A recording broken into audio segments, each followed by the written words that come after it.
واغفر لنا ما مضى يا واسع الكرم.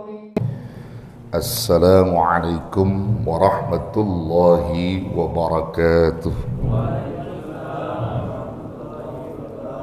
الحمد لله حق حمده والصلاة والسلام على من لا نبي من بعده سيدنا محمد وعلى آله وصحبه وبعد فيقول الله سبحانه وتعالى في محكم تنزيله وهو أعلم بمراده سبحانك لا علم لنا إلا ما علمتنا إنك أنت العليم الحكيم. اللهم أخرجنا من ظلمات الوهم وأكرمنا بنور الفهم وافتح علينا بمعرفة العلم وسهل أخلاقنا بالحلم واجعلنا ممن يستمعون القول فيتبعون أحسنه. اللهم زدنا علما وارزقنا فهما. نوينا التعلم والتعليم والتذكر والتذكير والنفع والانتفاع والإفادة والاستفادة والحث على التمسك بكتاب الله وسنة رسوله والدعاء إلى الهدى والدلالة على الخير ابتغاء وجه الله ومرضاته وقربه وثوابه. بسر الفاتحة. أعوذ بالله من الشيطان الرجيم. بسم الله الرحمن الرحيم. الحمد لله رب العالمين الرحمن الرحيم مالك يوم الدين إياك نعبد وإياك نستعين اهدنا الصراط المستقيم صراط الذين أنعمت عليهم غير المغضوب عليهم ولا الضالين آمين. رب اغفر لنا ولوالدينا. Bapak Ibu saudara-saudara jamaah Majelis Zikir wa Ta'lim Masjid apa ini?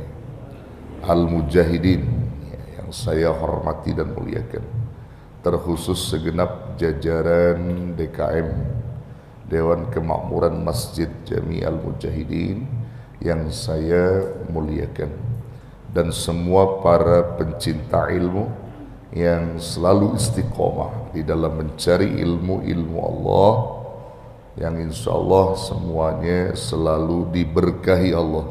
Amin ya rabbal alamin. Alhamdulillah, di kesempatan pagi yang penuh berkah ini kita sama-sama hadir duduk bersama di majlis Rasul dengan niat dan tujuan yang sama pula, yakni untuk mendapatkan ilmu-ilmu yang bermanfaat dan sekaligus berharap akan ridha dan rahmat dari Allah. Mudah-mudahan pagi ini tidaklah kita keluar dari majlis ini kecuali mendapatkan ilmu yang bermanfaat. Amin ya rabbal alamin. Bapak Ibu, kita buka kitab pagi ini yaitu kitab Al-Wafi. Ya, Al-Wafi sarah daripada kitab Arba'in An-Nawawiyah, hadis Arba'in yang sarahnya, penjelasnya, di mana kitab ini menguraikan, menjelaskan tentang berbagai macam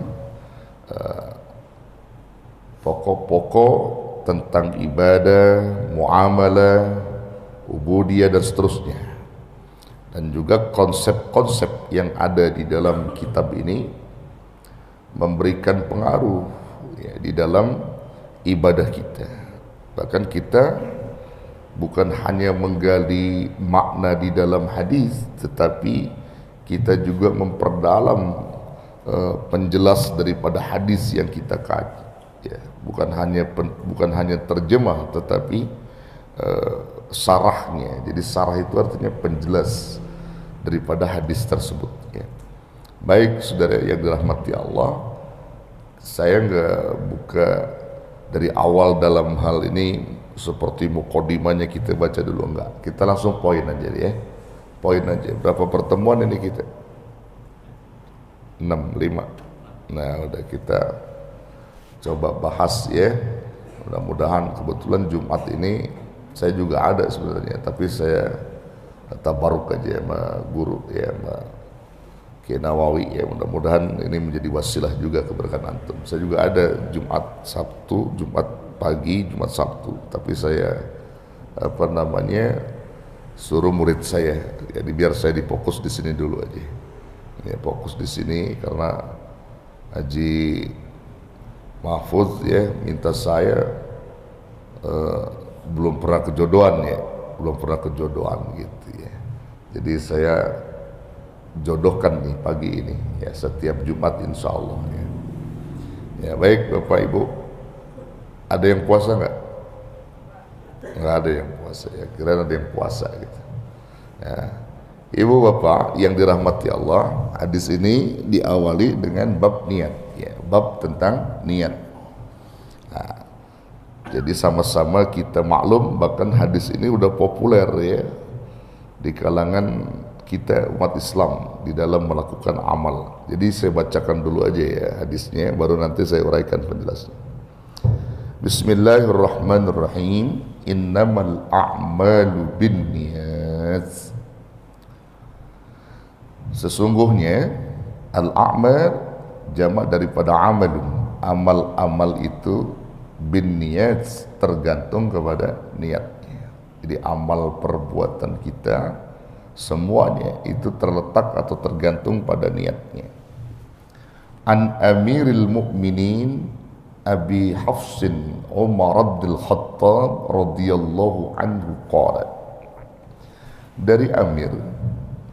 Dari Amiril Mukminin, artinya seorang khalifah ya, Abi Hafsin Umar ibn Khattab radhiyallahu anhu, yaitu Umar ibn Khattab, semoga Allah meridhai kepadanya, qala, telah berkata ia. Umar itu julukannya Abi Hafs ya, Abi Hafsin atau Abi Hafs itu artinya, Hafs itu singa sebenarnya ya. Bapaknya singa, Abi Hafs bapak singa. Makanya Umar disebut singa padang pasir ya. Umar itu sahabat Nabi yang sebelum Islam itu menentang keras tentang ajaran Nabi, tapi ketika dia berada di dalam Islam, dia juga orang yang paling keras membela ajaran Nabi, begitu ya. Itulah Sayyidina Umar.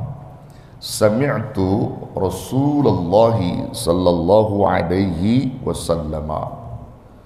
Aku mendengar Rasulullah sallallahu alaihi wasallam yaku bersabda, innamal a'malu binniyat. Sesungguhnya amal-amal itu tergantung atau terletak kepada niatnya. Nah, jadi kata innama itu di dalam bahasa Arab menunjukkan arti tidak ada sesuatu yang lain begitu setelah kalimat itu. Jadi untuk menjelaskan pada kalimat setelahnya yang tidak ada lain kalimat sebelumnya. Ya, innamal a'malu, hanya saja amal-amal itu terletak pada niatnya. Jadi sesungguhnya lebih dikuat lagi, amal itu tergantung pada niatnya. Wa innama likulli imri'in ma nawa.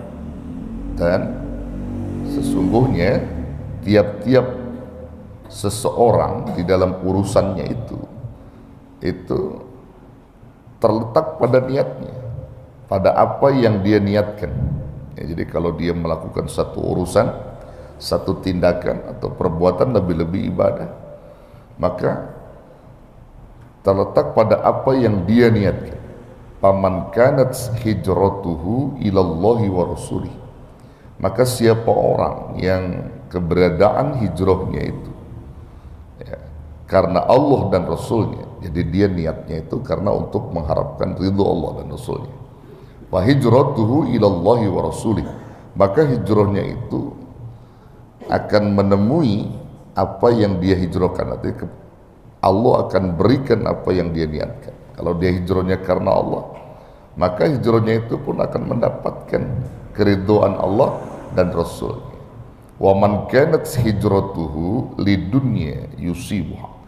Dan siapa orang yang berhijrah, ya, niatnya itu apa? Karena dunia yang ingin diraihnya, atau karena perempuan yang akan atau yang ingin dinikahinya, awi mra'atin yunkihuha fa hijratuhu ila ma hajara ilaih.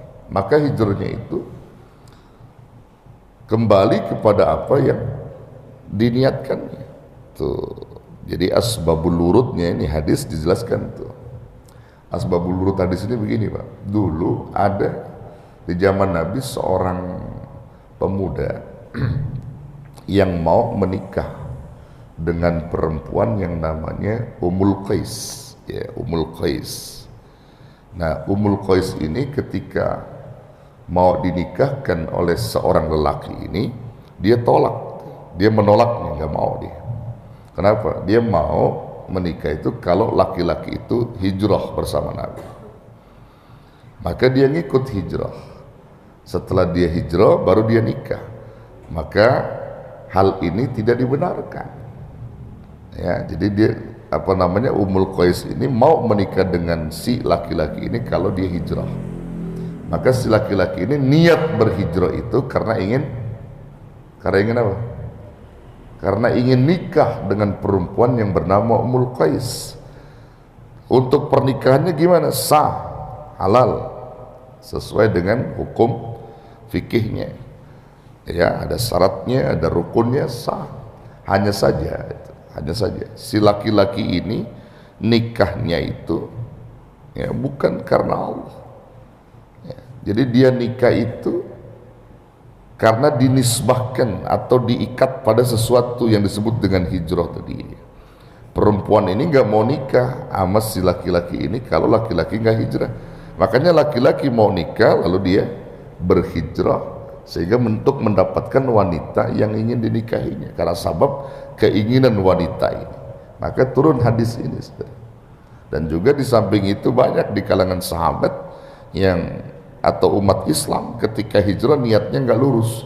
Ada yang pengen dapetin dunia, ada yang pengen dapetin perempuan, macam-macam. Nah, ditegur dengan hadis ini, jangan. Jadi kalau kita berlakukan amal atau beribadah harus karena Allah, jangan karena yang lain. Jadi luruskan niat kita, begitu. Kalau ingin mendapatkan keridhaan dan keberkahan di balik amal. Makanya fungsi niat di dalam fikih itu menempati urutan pertama, betul? Ya, jadi hukumnya apa? Wajib. Jadi niat itu bisa menjadi syarat, bisa menjadi rukun segala macam ya. Kenapa? Itu menentukan hasil. Ya, wudu ada rukunnya, rukun pertama niat. Salat ada rukunnya, rukun pertama niat. Haji umroh ada rukunnya, rukun pertama niat. Niat semua ditaruh pertama itu. Kenapa? Karena menentukan perbuatan yang akan kita lakukan. Tanpa ada niat maka sulit. Ya, boleh jadi amal kita itu akan terhalang atau tidak akan pernah sampai dengan keridhaan Allah karena niatnya itu tidak benar. Makanya luruskan niat. Tadi kita udah niat taklim, nawaitu ta'alluma wa ta'lim wa tadzakkura wa tazkir wa naf'a wal intifa' wal ifadata wal istifadah wal hatha 'ala tamassuki bi kitabillahi wa sunnatir rasulih wa du'a ilal huda wa dilalata 'alal khair ibtigha'a wajhillahi wa mardatihi wa qurbihi wa thawabih. Jadi kita berniat belajar dan mengajar untuk mendapatkan manfaat dan mengambil manfaat, untuk mendapatkan faedah dan mengambil faedah, begitu seterusnya. Dan itu semua kami niatkan karena untuk mengharapkan ridho dari Allah Subhanahu wa ta'ala. Jadi semuanya ada niat. Nah, keunggulan kita sebagai umat Islam, niat ini akan menjadi pemberian hadiah yang mahal dari Allah, kita umat Islam. Jadi umat Islam itu jangan dia berbuat, baru niat saja udah dapat ganjaran pahala dari niat itu. Jadi niat itu punya ganjaran, kata Nabi, ganjaran balasan pahala. Baru niat sudah dapat pahala. Itu keunggulan menjadi umat Islam, umatnya Rasulullah. Tapi kalau kita bukan umat Islam, nggak dapat apa-apa, walaupun niat kita bagus juga. Jangankan niat, orang-orang kafir, orang yang ikrar, dia bangun masjid, dia bangun musola, dia bangun pesantren, tapi dia kafir, dia kagak dapat apa-apa sebenarnya. Tapi kita umat Islam baru niat saja, Allah sudah berikan ganjaran.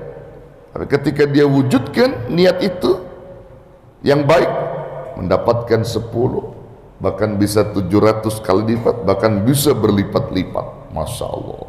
Itulah keuntungannya kita sebagai umat Islam. Dari mana keterangan itu? Hadis sahih yang diriwayatkan oleh Imam Bukhari wa Muslim. Nabi SAW bersabda, mengambil dari hadits qudsi ini. Jadi Allah berfirman, ya, redaksinya dari Nabi di sini, kalam Allah disebutkan di situ. Ya, bagaimana umat Islam itu diunggulkan oleh Allah dalam perkara niat ini? Nabi SAW menyebutkan dalam hadits qudsi ini, innallaha, sesungguhnya Allah, ya, katabal hasanati was-sayyi'ati, mencatat kebaikan-kebaikan manusia dan keburukan-keburukan manusia. Jadi Allah itu mencatat kebaikan yang akan dilakukan dan keburukan yang akan dilakukan. Pokoknya semua kebaikan, keburukan itu semuanya dicatat yang dilakukan, ya. Summa, kemudian bayyana, Nabi menerangkan, Nabi menjelaskan, paman hamma bihasanatin, barang siapa yang berniat untuk melakukan kebaikan. Catat nih, barang siapa yang berniat untuk melakukan kebaikan, falam ya'malha, lalu dia tidak mengerjakan dari kebaikan itu, baru niat saja, baru niat, saya pengen bangun masjid, ya, saya pengen bangun masjid, belum punya duit, niat, dapat pahala dari Allah. Tuh, saya pengen berangkat umroh, belum punya duit, baru niat, dapat pahala dari Allah. Saya pengen pergi haji, belum punya duit, niat, dapat pahala. Ganjaran niat itu ada nilainya. Itu Islam. Kalau orang yang sudah berada dalam Islam, dia berbuat, niat berbuat baik, namun dia tidak melakukan atau belum melakukan, falam ya'malha, maka apa yang diberikan Allah kepada orang yang niat baik ini belum terlaksana, katabahallahu indahu hasanatan kamilatan, maka Allah mencatat di sisinya satu kebaikan kamilatan yang sempurna. Masya Allah, baru niat baik udah dicatat jadi kebaikan yang sempurna. Bagaimana ketika orang ini niat bagusnya, niat baiknya terwujud, diamalkan, wa in hamma biha, dan jika dia berniat terhadap kebaikan itu, fa'amilah, lalu dia mewujudkan, mengamalkan niat baiknya itu, katabahallahu indahu asyra hasanatin, maka niscaya Allah bakal mencatat baginya 10 kebaikan, ila 700, bahkan sampai 700 kebaikan, ya, ila 700 dhifin, 700 kebaikan yang berlipat-lipat, ila adhafi katsir, sampai berlipat-lipat kebaikan itu dengan kelipatan yang banyak, nggak kehitung, saudara. Dari mulai 10, kemudian 700, melebihi dari itu, bahkan nggak kehitung. Itu kalau dia wujudkan daripada amal baiknya tadi itu. Masya Allah, ini tergantung daripada perilakunya untuk melipatkan amal tadi. Pokoknya intinya yang 10 nggak bakal hilang. Kalau dia sudah niat baik, dia wujudkan 10 balasan pahala kebaikan buat dia nggak hilang. Adapun melebihi dari 10 sampai 700 kali lipat, itu tergantung nanti dari perilaku amalnya. Ya, kalau perilaku amalnya benar-benar tulus, ikhlas karena Allah, wah, ini luar biasa. Itu keunggulan umat Islam. Nah, bagaimana kalau ada orang berniat melakukan keburukan? Ya, disinilah kemurahan Allah, kasih sayang Allah yang luar biasa. Makanya kalau kita kagak mau ibadah, nggak mau ingat sama Allah tuh, kita dianggap orang yang rugi, yang celaka, saudara. Kita udah dikasih fasilitas, Allah begitu murahnya, Allah begitu sayangnya sama kita. Kita nggak mau bersyukur sama Allah. Coba lihat.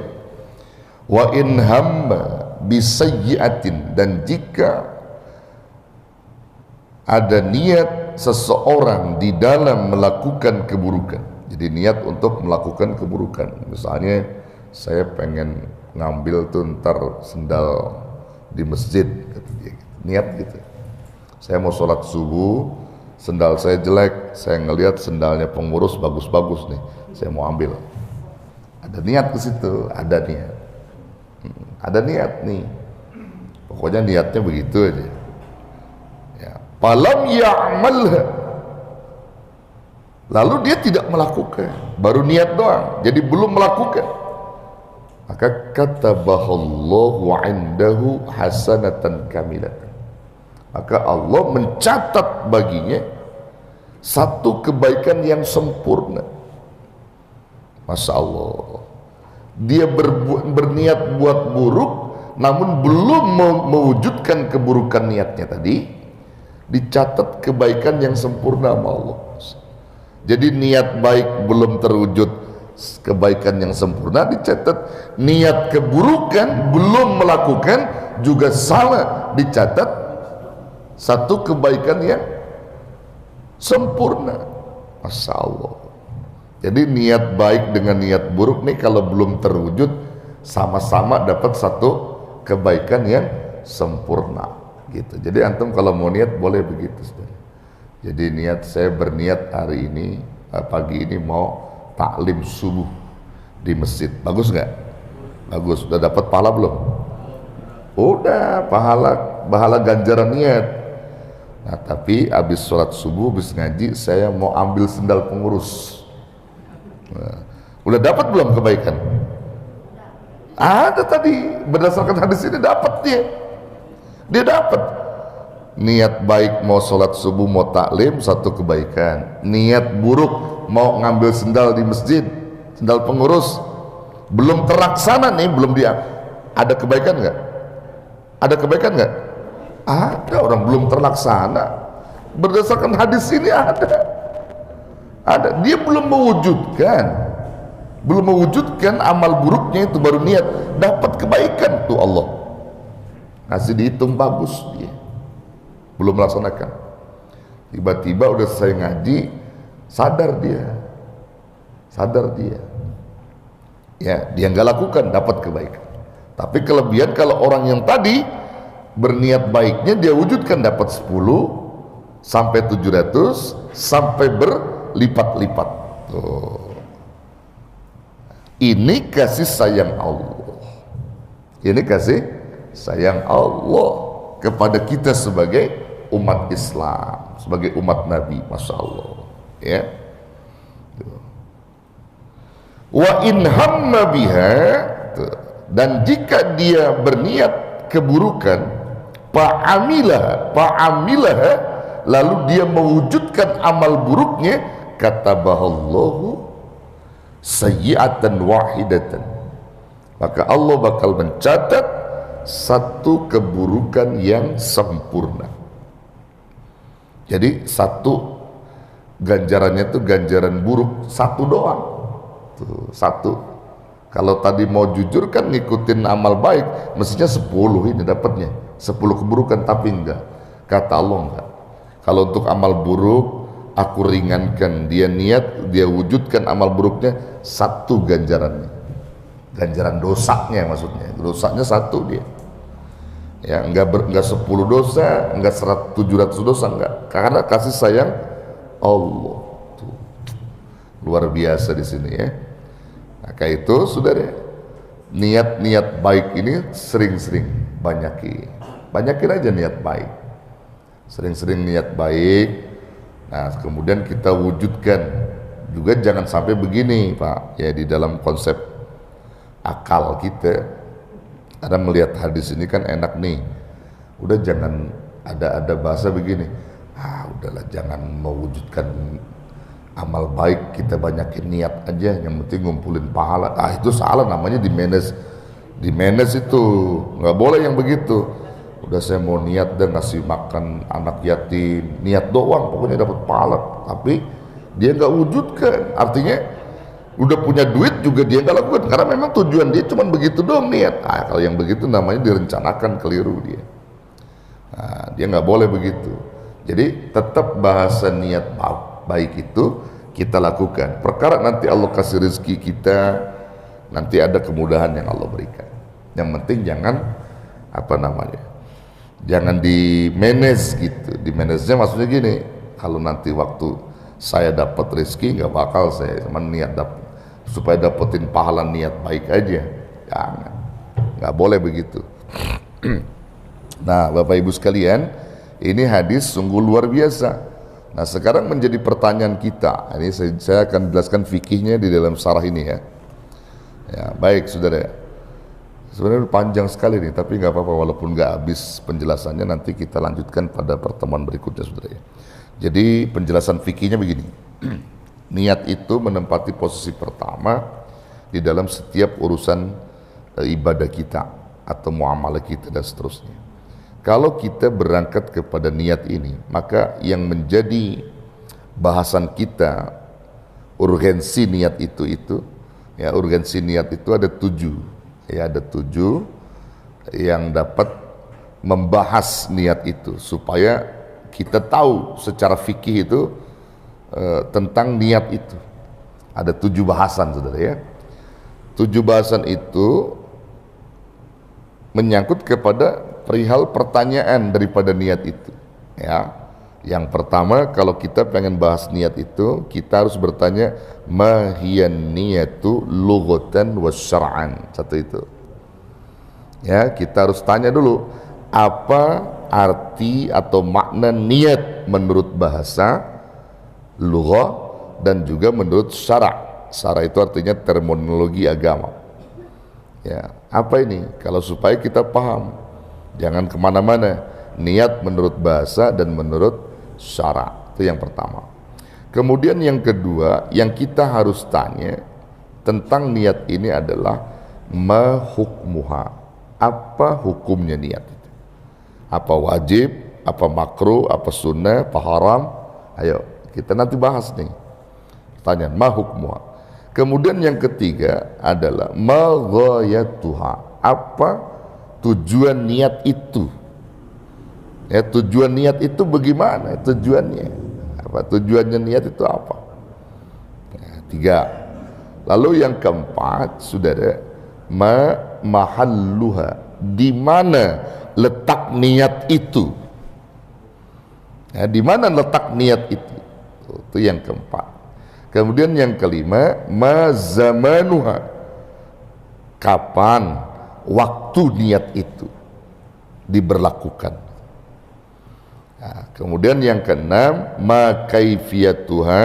Bagaimana cara-cara niat itu dikerjakan? Kaifiyahnya bagaimana? Itu yang keenam. Kemudian yang ketujuh, masyartuha. Apa syarat-syaratnya niat? Kalau 7 pembahasan ini kita bahas, baru kita akan ngerti, oh ternyata ini niat. Antum udah tahu belum? Udah paham belum? Ayo udah paham belum? Oh, udah paham, udah kita udah ini taklim. Ya, Di bahasanya panjang Pak, tapi kita ambil simpel aja deh, artinya beberapa poin aja ya. Kalau memang nggak keburu nih sarahnya ya. Baik, yang pertama tadi apa? Yang pertama, apa artinya niat? Ma hiya niyatu lughatan wa syar'an. Coba, niat menurut bahasa. Apa niat menurut bahasa itu? Lughah. Niat menurut bahasa itu artinya menyengaja. Menyengaja melakukan sesuatu, itu namanya niat menurut bahasa. Mau berbarengan dengan apa yang dikerjakan ataupun tidak berbarengan, itu bahasa, itu niat namanya. Maksudnya niat dalam bahasa tadi menyengaja untuk melakukan sesuatu, itu bahasa. Lalu bagaimana menurut syara, terminologi ya di dalam agama kita? Dalam syara itu diartikan an-niyatu syar'an. Niat menurut syara itu adalah qasdu syai'i muqtaranan bi fi'lihi. Qasdu syai' muqtaranan bi fi'lihi. Menurut istilah atau terminologi agama bahwa niat itu adalah menyengaja sesuatu berbarengan dengan suatu pekerjaan. Jadi dengan suatu perbuatan, membarengi sesuatu atau menyengaja sesuatu dengan membarengi perbuatan. Jadi apa yang kita niatkan itu bareng dengan perbuatan, itu namanya niat. Kudu bareng. Kalau kita berniat misalnya sholat, berniat nah nanti bahasanya tadi tata caranya tuh. Ini kan kita lagi bahas maknanya dulu. Jadi niat itu mesti berbarengan pada satu perbuatan yang akan dikerjakan. Ini menurut keterangan fikih para ulama. Dan ini menjadi sesuatu tuntunan bagi kita, saudara. Nah sekarang kita bahas nih, kita jelaskan sama saudara-saudara. Jadi kalau niat menurut syarat tadi menunjukkan arti bahwa menyengaja berbuat sesuatu membarengi dengan sesuatu yang kita kerjakan. Ini yang populer di kalangan fikih. Saya mau kasih contoh Bapak Ibu sekalian. Orang itu bisa disebut sholat ketika sudah berada dalam posisi apa? Ibu saya tanya, Bapak saya tanya. Dia itu sudah sholat, artinya sudah berada dalam sholat. Pada saat posisi apa? Sholat itu, ibu-ibu sekalian, bisa mula-mula disebut sholat itu diawali dengan apa coba? Dengan apa? As-sholatu muftatahatun bit takwir wa muhtamatun bit taslim. Sholat itu dibuka atau diawali dengan takbiratul ihram dan diakhiri dengan jadi permulaan daripada satu perbuatan yang disebut sholat itu diawali dengan apa tadi? Takbir. Nah kalau niat menurut syara, ya dalam syara nih adalah menyengaja sesuatu dan membarengi pada sesuatu perbuatan itu mula-mulanya, permulaannya, maka itulah niat. Itu niat. Kalau ibu bapak mau sholat menyebut usolli fardhus subhi misalnya, rakaataini mustaqbilal kiblati ma'muman lillahi ta'ala, niat bukan? Niat bukan Bu? Apa itu? Apa itu? Lafaznya niat, talafuz bin niat. Belum niat. Ya belum niat. Jadi jangan dipermasalahkan orang mau usolli atau tidak usolli, jangan permasalahkan karena bukan niat itu. Talafuz bin niat. Tapi Imam Syafi'i memberatkan hal ini karena melihat sekalipun posisi ini bukan termasuk kategori niat, ya, tapi talafuz bin niat, tapi diberatkan oleh Imam Syafi'i. Tujuannya apa? Agar si hamba itu nggak lupa sholat apa yang dia mau kerjain untuk membantu daripada niat yang sebenarnya. Gitu. Usolli fardal maghribi thalatha raka'atin mustaqbilal kiblati adaan ma'muman lillahi ta'ala. Allah jalan hati. Nah, jadi nyambung lagi nih sama yang ketiga tadi. Ma mahalluha, di mana letaknya niat? Nah, di hati, fil qalb, di hati. Saat itu hati kita bicara, meniatkan saya berniat salat maghrib 3 rakaat fardu karena Allah. Berbarengan Allahu Akbar. Cakep tuh niat. Tapi kalau baru usolli saja, nggak ada dia membarengkan niat dalam kolbunya saat takbiratul ihram, tercoret itu sholatnya. Selama ini gimana? Usolli doang. Nah, ini dilurusin nih biar ibu-ibu paham, biar bapak paham. Selama ini udah bertahun-tahun kita sholat hanya ngandelin usolli doang, di hatinya enggak. Ya. Nah, yang perlu ibu pahami, bapak pahami, ya. Itu baru letak niat. Nah, jadi berbarengan niat itu pada waktu permulaan takbir tadi itu di hati itu niatnya. Kalau usolli bukan. Nah, kalau wudu nih letak nih pada niatnya di mana tuh? Ah, pada saat membasuh muka. Nawaitu wudu li raf'il hadatsil asghar fardulillahi ta'ala, pas muka gitu.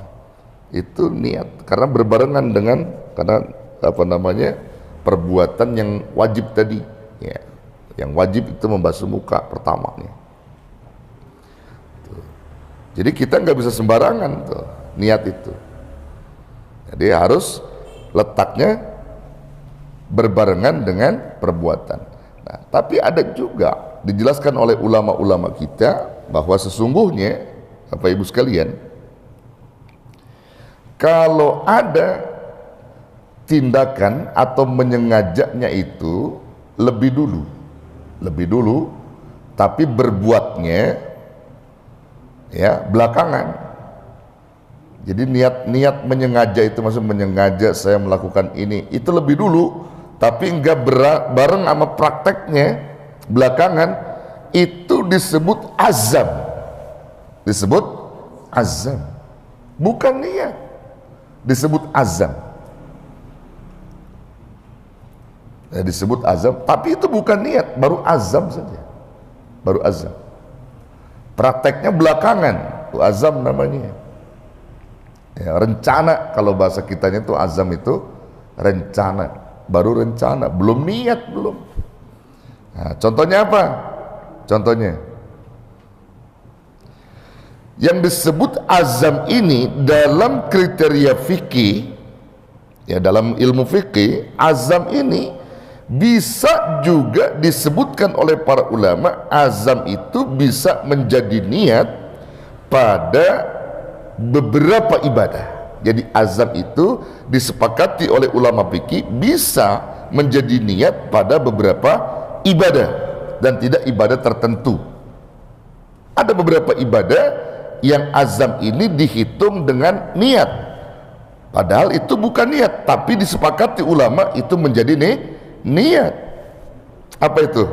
Contohnya puasa. Contohnya puasa. Niat puasa malam hari, nawaitu sauma ghadin an adai fardis syahri ramadhani hadhihi sanati lillahi ta'ala. Niat bukan? Niat bukan? Azam yang disepakati jadi niat. Niatnya malam, puasanya kapan? Mula-mula puasa kapan? Pas masuk azan subuh, matahari udah mulai puasa itu.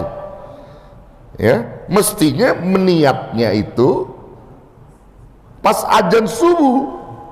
Cuman itu kan menyulitkan orang, betul. Karena itu menyulitkan, menjadi masyaqqah menyulitkan secara umum bagi orang dalam niat puasa, maka ulama sepakat tarik, niatkan malam atau sepanjang sebulan, niat supaya dia tidak terhalang oleh pada puasanya. Maka dibolehkan oleh ulama, azam bisa menjadi niat gitu. Tapi nggak boleh dalam posisi sholat, nggak boleh dalam posisi sholat, khusus puasa. Itu namanya azam. Bisa dalam kategori niat. Azam itu bisa menjadi niat pada ibadah tertentu, seperti puasa tadi. Makanya bagusnya kalau niat puasa di samping malam, ibu ingat mau menjelang maghrib, menjelang apa? Subuh tuh ya, menjelang subuh. Ya, begitu imsak, dengar imsak, kemudian masuk dah tuh azan subuh, Allah, baru saya berniat puasa di pagi ini sampai nanti maghrib fardu karena Allah. Wah, itu cakep. Cuman jarang yang melakukan itu. Jarang ya. Ada nggak yang melakukan itu? Ada, cuman jarang.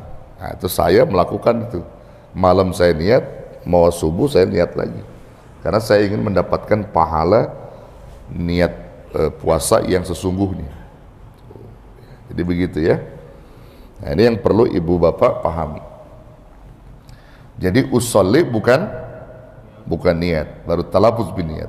Azam itu bukan niat, tapi bisa menjadi niat pada beberapa ibadat. Contohnya puasa. Tuh. Nah, kemudian saudara, apa hukum daripada niat itu?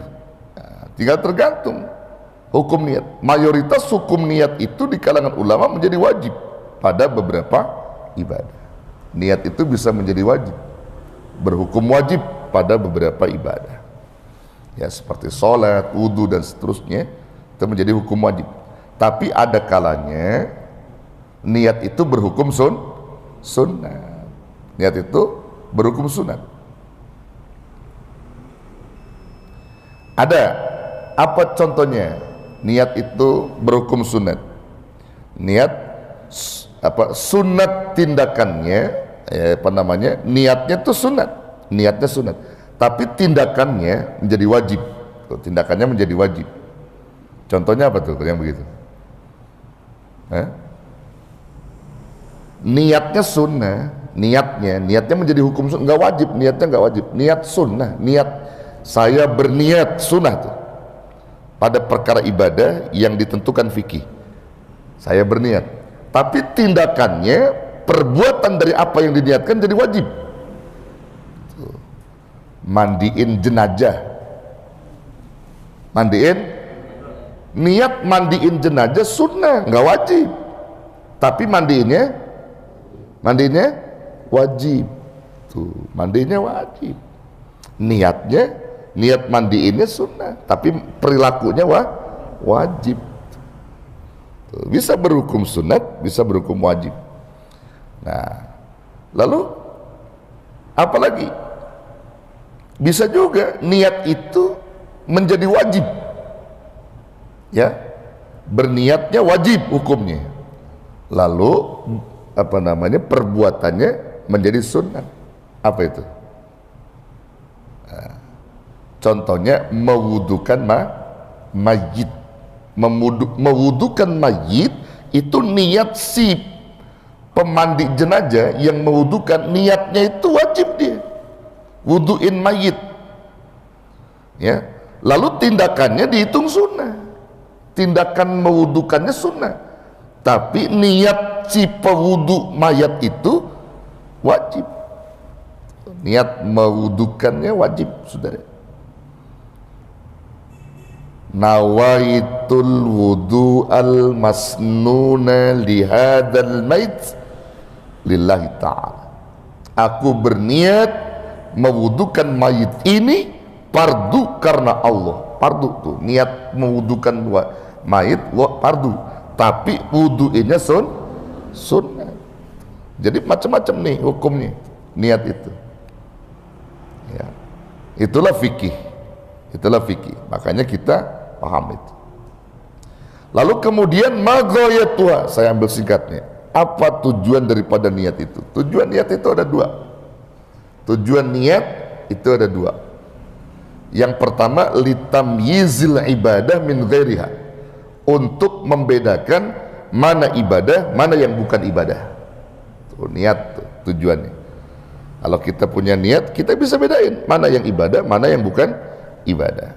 Kemudian litamyizi rutabil ibadat, untuk membedakan model-model daripada ibadah itu.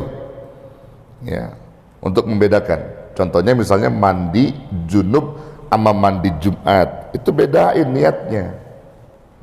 Untuk membedakan mana nih mandi junub, mana nih mandi Jumat, mandi wajib, mandi sunnah. Ya, mandi haid mana, mandi nifas mana, itu ada niat-niatnya. Gak bisa dipukul rata saja, begitu ya. Yang diwajib, mandi sunnah, mandi habis selesai nifas, haid, ibu-ibu terutama ya, itu semuanya ada ketentuannya. Itu dikatakan tujuan daripada niat itu. Lalu letak niat itu di mana? Tadi sudah disebutkan, an-niyatu fi mahal qalbi, letaknya niat itu ada di hati. Nah, kemudian mazamanuha, kapan waktu niat itu? Nah, tadi yang sudah kita jelaskan, dia harus bareng dengan permulaan ibadah atau perbuatan seperti sholat tadi. Itu yang disepakati ulama, bahkan yang menjadi hitungannya. Kalau orang niat pergi haji juga azam itu, azam dia itu niat, azam. Karena belum terlaksana, karena niat haji, niat umroh itu harus berada di mikot dulu.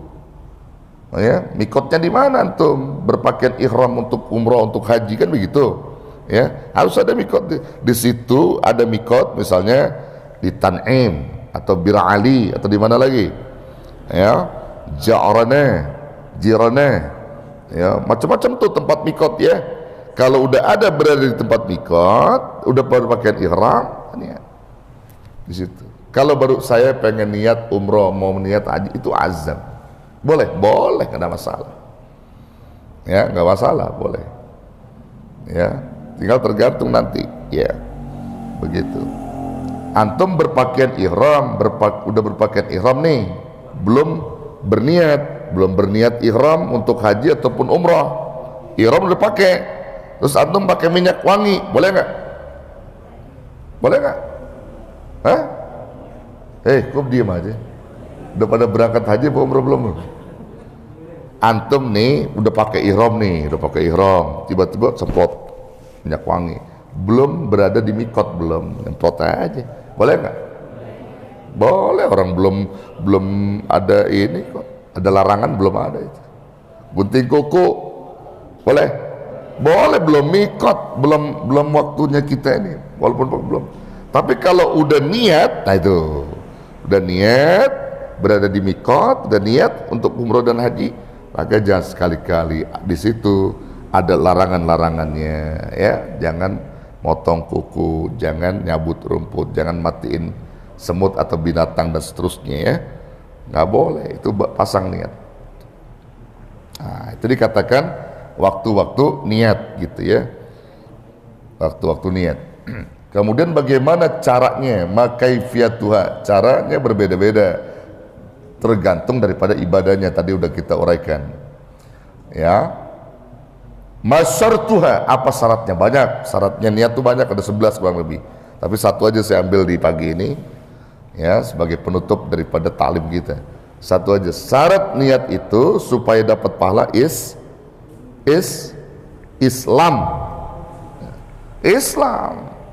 syaratnya. Kalau dia Islam udah memenuhi syarat, dia akan dapat pahala. Kalau dia kafir nggak bisa. Orang kafir biar kata niatnya bagus ya, nggak akan pernah orang amalnya aja nggak dihitung, gimana dia niatnya? Kalau kita niatnya dihitung tuh. Jadi syarat pertama Islam. Kemudian apa lagi?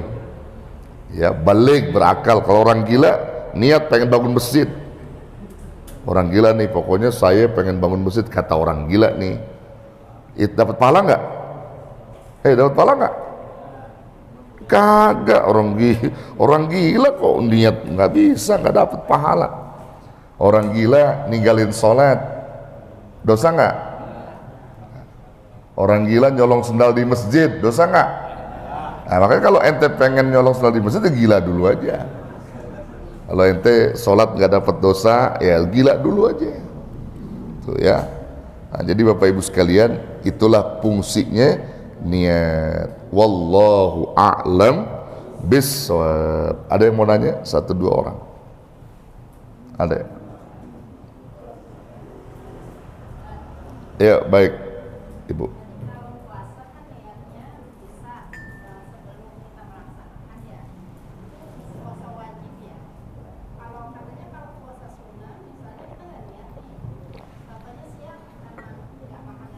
Iya, iya, iya. Iya, iya, iya. Boleh. Jadi kalau bedain antara asyam dengan as-saum. Asyam itu punya ketentuan, punya sistem siam itu. Siam itu artinya puasa wajib Ramadan. Itu dia punya aturan dia. Punya aturan tersendiri, waktunya, ya, kemudian tempatnya dan seterusnya lah. Pokoknya punya aturan kalau asyam. Dia niat yang disepakati ulama itu malam, ya. Jadi udah ada niat sistem. Kalau sunnah, as-saum itu sunnah. Disebut puasa as-saum sunnah. Senin Kemis, Ayyamul Bid, itu nggak perlu niat malam. Tapi kalau kita berniat juga besoknya malam itu untuk puasa Senin Kemis, boleh, enggak masalah. Nah, tapi kalau memang dia nggak ada niat, tiba-tiba dia puasa jam 9 pagi karena waktu subuh tadi itu, begitu subuh belum kena air, makan minum, ya, lalu dia niat puasa jam 9 pagi untuk sunnah gitu ya, boleh, terjadilah puasa, terjadi sepanjang subuh tadi belum kena air dan makanan. Misalnya ibu-ibu pagi ini nih biasanya pengurus nyediain nasi uduk, ya, biasanya misalnya begitu. Tiba-tiba pengurus nggak nyediain nasi uduk, ibu minum juga belum, nasi uduk juga belum, udahlah saya puasa aja. Bisa nggak? Bisa, ya. Ada nasi uduk nggak? Ya. Iya, udah puasa, boleh gitu. Kalau itu saum namanya, boleh ya Bu, boleh, nggak apa-apa. Tapi tetap kalau memang kita puasa sunnah, walaupun sunnah, malamnya kita niat. Ya. Dibarengi. Ya, kalau wajib aja udah. Oh, qadha, ya.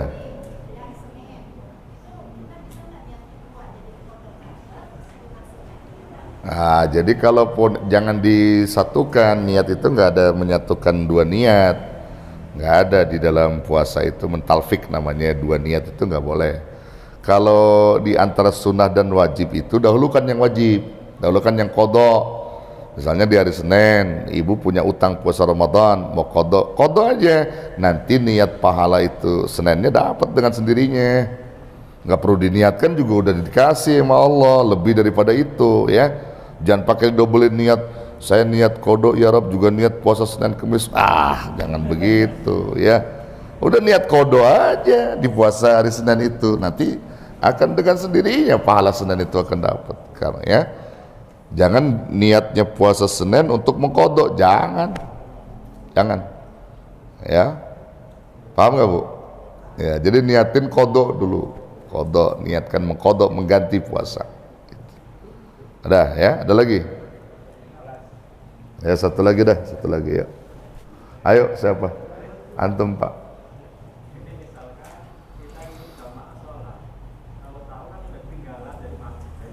Ya.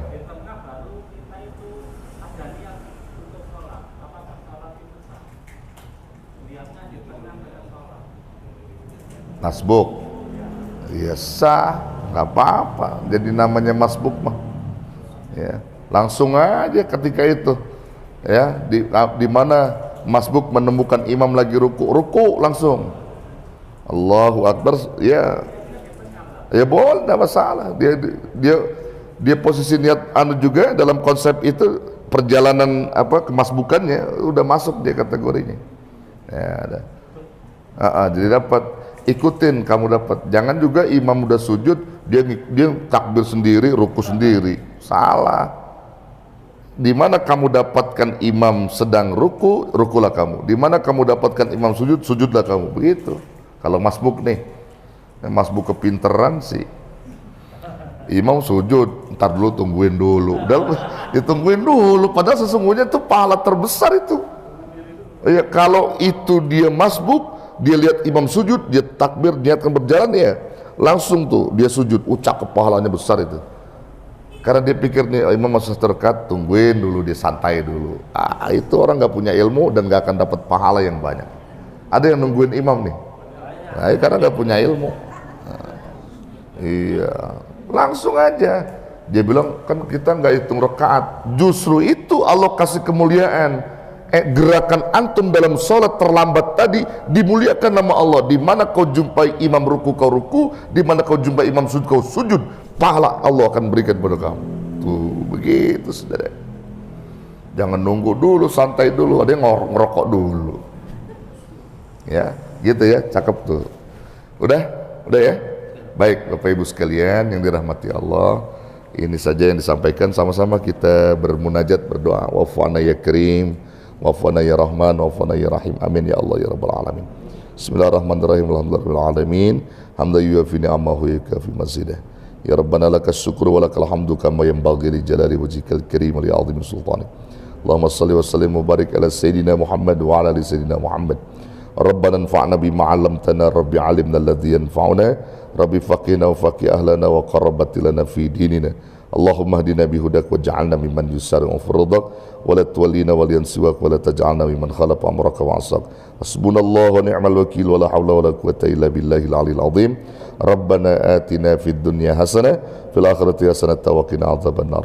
Sallallahu ala khairi khalqi sayyidina Muhammadin sallallahu alaihi wasallam bi fadlih walhamdulillahi rabbil alamin. Taqabbalallah. Subhanakallahumma bihamdika asyhadu an la ilaha illa anta astaghfiruka wa atubu ilaik. Wassalamualaikum warahmatullahi wabarakatuh. Terima kasih sudah berkunjung di channel ini. Jangan lupa untuk like, komen, dan subscribe agar tidak ketinggalan pada video-video menarik lainnya.